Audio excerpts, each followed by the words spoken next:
Welcome to Highly Questionable. Dan Lebitard, Poppy Lebitard. He's my father. Mina Kimes, ESPN, the magazine senior writer. What do you like on the show today, Mina? Ron Baker castrates a bull. Dale, Poppy. Did last night's performance change the way you think of Clayton Kershaw? For a lot of people, that was a big game because Clayton Kershaw doesn't produce in big games, and World Series is a big time. But a lot of other people would look at it and say, well, that wasn't a big one. Show me Game 7 of a World Series, then you're showing me something. I would say this to you. Clayton Kershaw is a Ferrari, and it seems when everything is just right on the Ferrari, it runs smoothly. 5 times he started in the postseason on regular rest, and his ERA is 1.5 when he does that. It's when there's a spark plug that's not quite working right. If everything's not perfect, that Ferrari doesn't look quite right. And in Game 7, it might not be quite perfect as Clayton Kershaw has to go out there and be the Ferrari acting like a Ferrari. It changed my perception because now I think he is better than I did before. I thought he would be good. I didn't expect him to be that good against that lineup, striking out more Astros than anyone has in all but 172 games this season. He was phenomenal. And as you said, most importantly, he delivered us from the narrative. He delivered us from having to listen to thousands of sports radio segments debating about whether or not he's actually good, or 30 seconds of him pantomiming choking like he did yesterday while everyone looks on in horror. So thank you, Clayton Kershaw. We never have to see that again. One of the things that bears noting and might have something to do with why he's been a little bit worse in the postseason, that Astros lineup she spoke of, it doesn't strike out like that. You've got a 100-win team with an amazing offense, and all they were doing was swinging and missing last night. Game 1. The guy's not going to bomb out in Game 1. You know, Game 1, he knew that he was going to win that game, you know, with all the credentials that he has. Game 1 is just slam dunk, you know. Oh, wait until this thing gets further into it. That separates the man from the boys. That's it. So the same person who did this yesterday totally knew that he was going to win. And I'll tell you what else will happen. Right after that Game 7, when Clayton Kershaw pitches well, this face is going to be reserved for David Price. You watch. This face is going to go right on over to David Price. Don't hurt yourself. Stop doing that, Poppy. Do you expect John Wall to torture Lonzo Ball tonight? Okay, Marcin Gortat, he's a good quote. He looks kind of like a wizard or a sorcerer, and he says that John Wall is going to torture Lonzo Ball because LeVar Ball, the father of Lonzo Ball, because it's never Lonzo saying any of these things, says that his son will not lose again this week. And here is what I love about this story. As Michael Wilbon is calling this editorial malpractice, that we continue to give LeVar Ball a microphone to allow his son to be a target, I love the idea that LeVar Ball might be doing this on purpose because he wants the Wolves to come and feed now because it's going to toughen up his kid.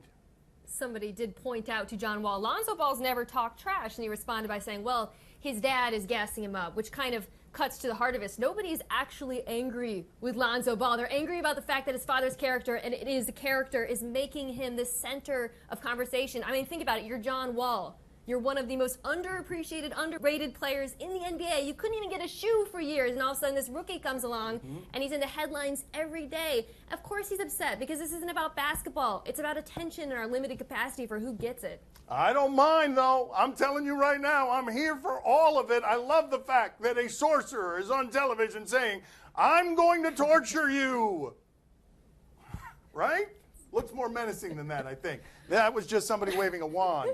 A wizard. You said that's what wizards do. I went sorcerer there. I changed it. I went to sorcerer, and what you did was pathetic. That was not torture.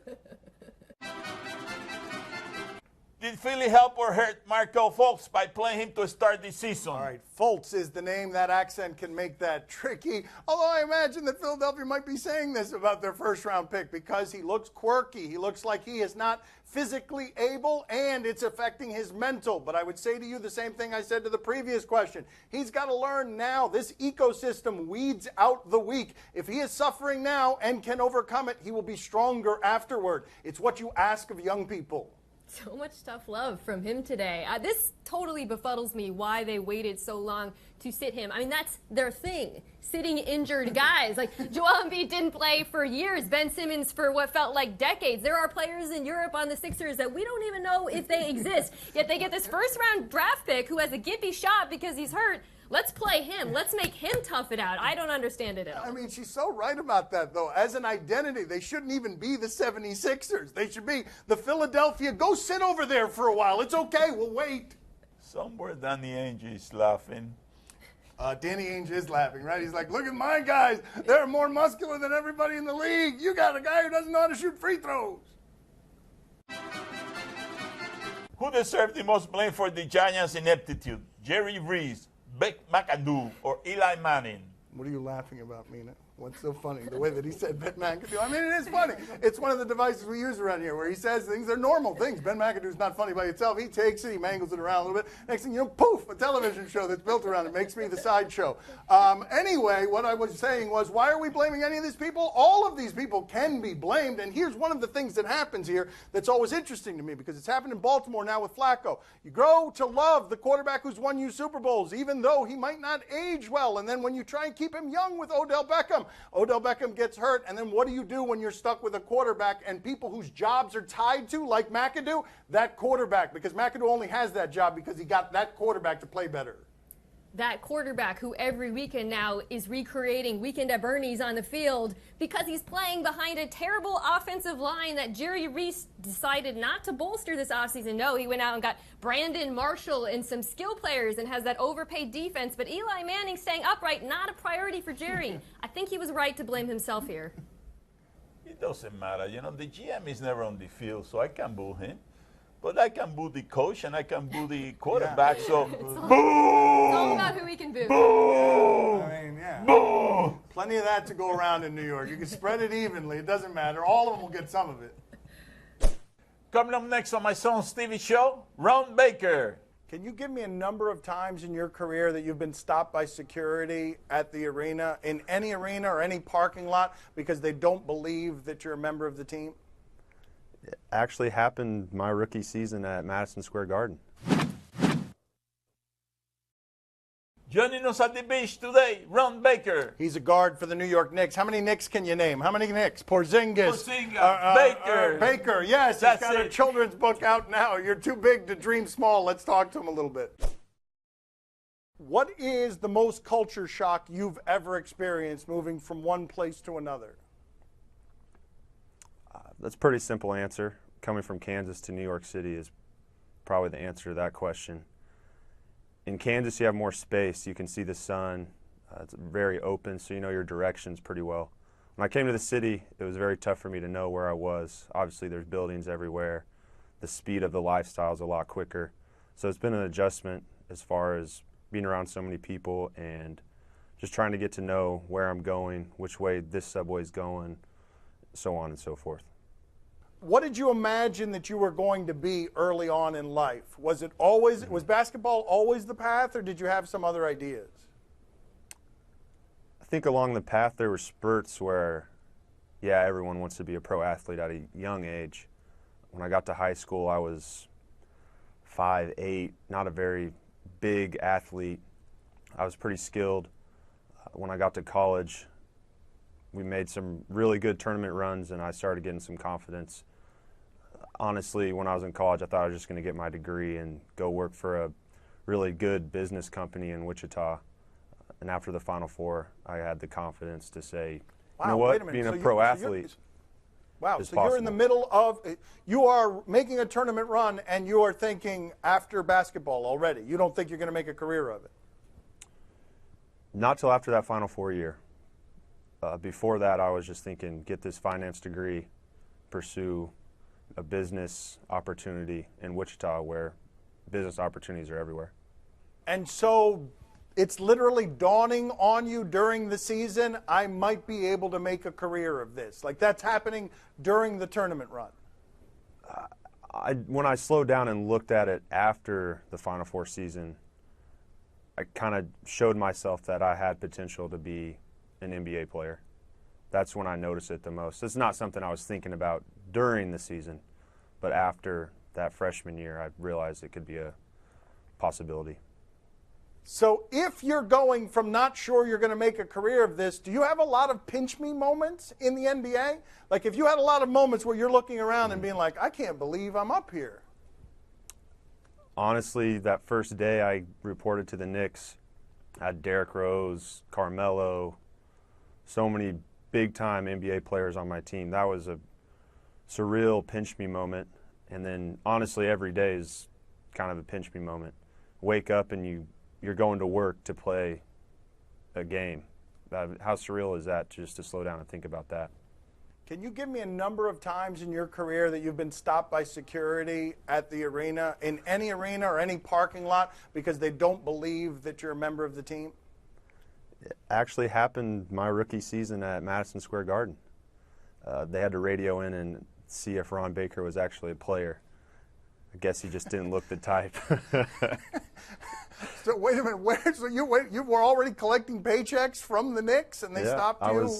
I was on the preseason team pulling into the Garden, and they didn't know who I was. That's not quite the way the dream works, though, right? You don't go from Kansas to Madison Square Garden and then get stopped by security. Well, I did, so I can say that it can happen. Gotta get used to my accent now. I'll try my best. All right, let's go. He's warning you. What do you got for him, Poppy? What do you got for Ron? Yeah, your hometown had a Ron Baker Day back in 2013. What was the best part of that day for you? Yes, Ron Baker Day. Wow. Well, seeing the letter the mayor sent me, it was framed. It said Ron Baker Day, March 28th. It was during the NCAA tournament, and I seen a lot of videos of friends I went to high school with, my brother's class, my sister's class, all outside on Main Street celebrating my day. That was pretty cool. A lot of videos got sent to me that day. How about that? Look at that. Wow, that was good. That was great. I want a damn great deal of food too, right? Yeah. Plenty of food Plenty there, right? of food. Look, my father thinking about the food. That's all that matters, that Ron Baker Day have some food. Thank you, Ron. We appreciate it. Guys, Gracias, thanks. Ron. Gracias, gracias. De nada. De nada. Time to play the game whose hands are extra soft today. Feel them. No, they are You soft, let him. though. No, They no, are soft. No. Oh, we couldn't get it. Do your question. You give us topics and events, we'll question them. I've been here a while now. Do you question who should feel greater shame, Rudy Gobert or Nikola Vucevic? Oh, she is here for this question. When we invited Mina Kimes down, we were talking to her. We were saying, would you like to be a shame dispenser on television? Choose who deserves more shame. She says, I'm there for it. And then this. Work ethic, and that's Usually what me. has him where he is right now, being a key component for the Oh, I saw Utah this. Jazz. Yes, Gobert. Oh, that's shameful. Shameful. Blake Griffin on your neck is shameful. The disrespect. Guys without muscles making muscles. It was a very skinny guy making a muscle. Hanging on him there. And then, there's not grace afterward either, where Gobert sort of clomping off. Let me see the other one. Russell yo-yos the dribble system. Play defense. Trying to throw it down. No. It's out of bounds. Wait a minute. Why should he feel shame because of that? Yeah. Oh, I see. We all learned at the same time. Thank you for the repeated angles. Very helpful. Yeah, Gobert's worse. D'Angelo Russell. Yes. Oh, it happened twice. It happened twice. okay. They found a weakness. Yeah. They found a hole in his game, a literal hole in his game. It's between his legs. That's going to keep happening to that guy now. Do you question if this kid is lucky or impressive? So we said to Mina, I know you're Ivy League educated, but can you get on a plane and come down here? And what we'll do is we'll put you on television and we'll ask the question, this kid, lucky or impressive? Let's go to the tape. I'm going to guess lucky. Okay. Based on seeing this show. Oh, okay. Oh, come on. Mina. Wow. How you dare. That was actually impressive. I mean, yeah, he was trying to do that. Why else would that basket be over there? It looks fake to me. What do you mean it looks fake? I just it looks fake. Like edited fake? Or how many times do you think that kid did that? Probably like 100 times. Oh, wow. We really needed cynicism with that clip. It wasn't just a kid knocking a ball into a hole. There was some required cynicism. It's what you flew down here for. Neither lucky nor impressive. Ooh, nihilism instead. That old man, he must be very proud of that kid. Yes. I wish I had the Oh, same there feeling, it you is. know. Yes. God, When that's you were neat. young, you Oh, know, that's you neat. put that ball on that tee Yeah, and no. you couldn't hit the ball. You Oh, couldn't that's miss true. it. It was hitting Yes, the tee, you know. that's true. You That made me happened. feel like in Yeah, front of all the other yeah, fathers, you yeah, know. I I'm mean, I sorry. tell you. Wow, the I know. anti-LeVar I'm Ball sorry. here. Sorry. Do you question this road rage? All right, we go out to Australia. We don't have enough of that in this country. Let's go to another country and see road rage. On the other side. Yes. Indicator on. They're not. Why fighting for anyone. He's mad. Getting What out. are you doing? That's usually how rage begins. Fight! Oh, Peter King falls down. Peter King goes down. Are you serious? So he was so Mate, put angry it he in got park. out It's and still in it was reverse. like a cell phone. Mate, put your car in park. You're still in You did reverse. cause that. Mate, Wait, you put can't plug in there. put your So car he was in driving, park. right? Because Australia, he was Yes. so upset. Oh, okay. I love that right there. Freeze it! Thank you. I love that right there. Did the sock also fall off? Yeah. Did he have sandals, The socks, sandal, and on one yeah. foot the sandal and the sock fell off? They're- Is that what we just saw? Just levels to the indignity That's on this show. unbelievable, man. And Stay in we your will car. find all of them. Well, that was pretty bad, but I have seen worse race video. Look at Excellent, that. excellent. That's Sure right. you have. There we go. Okay. You do Is this for also a living. Australia? Oh, I remember this. This is That's London? right. Mina, this is so good. Wait till you see this, Mina. Mina, He's upset. this is in England, There you and go. it's delightful. That's Now right. watch, Mina. Whoa. Now watch this, Mina. This is Running. great. This guy's going to catch him. You know he is. Let's root for him. He's going to get him. He's going to get him. Mina, look out. He's going to catch him. Oh! Oh! Why was the guy running and carrying the Yeah. camera? Freeze it! Right there! Oh my goodness. Wow. Wow. Oh, I love those Wow. videos so much. Wow. I First- bet that every inch of his body hurts. Every inch of his body. Still, that video, we've been showing it for like 7 years. Every inch of his body still hurts. Time to play the game that knows how much wood a woodchuck can chuck. See or no? Tell us what's on television tonight. We'll tell you if we're intrigued or not. Tonight on Fox, Game 2 of the World Series, Astros and Dodgers. Yeah, I know ratings are down, but I enjoy these two teams. They're excellent. And last night, Justin Turner continues a crazy postseason run. And he said if it had been 10 degrees cooler, that's a routine fly ball. But the warmth and the humidity helped get that ball out of the park. And he says 10 degrees temperature difference, he doesn't get to be that hero. Routine fly ball. Mina, are you intrigued? Yeah, I'm excited to watch this game tonight. I love watching Rich Hill. I'm just amazed that anyone that old can be that successful. And as I say that, I realize that you are probably older than Rich Hill and are seething next to me. But I'm excited. She delights in her evil. Poppy, are you intrigued? Oh, see, I'm very intrigued because, everybody's giving credit to Clayton Kershaw for that win, and nobody cares about this guy Turner, but I'm telling you something, he's a humble guy. He said, well, that was an easy fly ball, under different weather. Well, hell, that was a hell of a shot, buddy. You should have said, I was the one that won that game. This guy Clayton Kershaw is a big choker, but that come through every time they need me to come through. That's what I would have said. Such a better interview. That's right. He's back to being a choker. Well, yeah, we're back there The again. morning after a win. Yeah, do it again, Kershaw. Streaming online, The Job Interview. Okay, this is real people being interviewed by real bosses. Look at my father, has post-traumatic stress disorder from all the interviews. He's blown over the years with awkward lists like this, I imagine. Go inside. A room so terrifying. Few survive it. Why are you interested in working at our company? What would getting this job mean What do to you think you'd bring to the How table? would you describe yourself?